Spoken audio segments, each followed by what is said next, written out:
ಸನ್ನಿ Leone ಹೆಸರಲ್ಲಿ ಖಾತೆ ತೆರೆದು ಹಣವನ್ನು ಲೂಟಿ ಮಾಡಲಾಗಿದೆ. ಇಲ್ಲಿ ಛತ್ತೀಸ್ಗಢದ ಸರ್ಕಾರಿ ಯೋಜನೆಯಲ್ಲಿ ಭಾರಿ ದೋಖಾ ಆಗಿದೆ.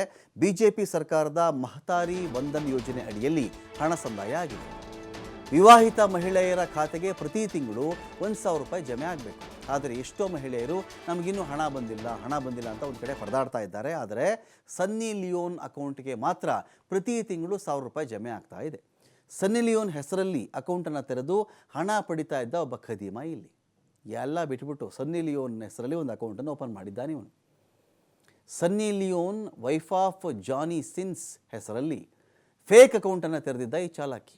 ಸನ್ನಿ ಲಿಯೋನ್ ಖಾತೆ ತೆರೆದು ನಿರ್ವಹಣೆ ಮಾಡ್ತಾ ಇದ್ದ ವೀರೇಂದ್ರ ಜೋಶಿ ಇದೀಗ ಕಿಡಿಗೇಡಿ ವೀರೇಂದ್ರ ಜೋಶಿ ವಿರುದ್ಧವಾಗಿ ಕೇಸನ್ನು ದಾಖಲು ಮಾಡಿದ್ದಾರೆ ಅಧಿಕಾರಿಗಳು.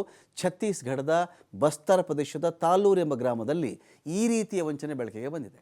ಪ್ರಕರಣದ ಬಗ್ಗೆ ಸಮಗ್ರ ತನಿಖೆ ನಡೆಸಬೇಕು ಅಂತ ಹೇಳಿ ಜಿಲ್ಲಾಧಿಕಾರಿ ಸೂಚನೆ ಕೊಟ್ಟಿದ್ದಾರೆ. ಇದುವರೆಗೂ ಪಡೆದಂಥ ಹಣವನ್ನು ಮುಟ್ಟುಗೋಲು ಹಾಕ್ಕೊಳ್ಬೇಕು ಅಂತೇಳಿ ಬ್ಯಾಂಕ್ಗೆ ನಿರ್ದೇಶನ ಹೋಗಿದೆ.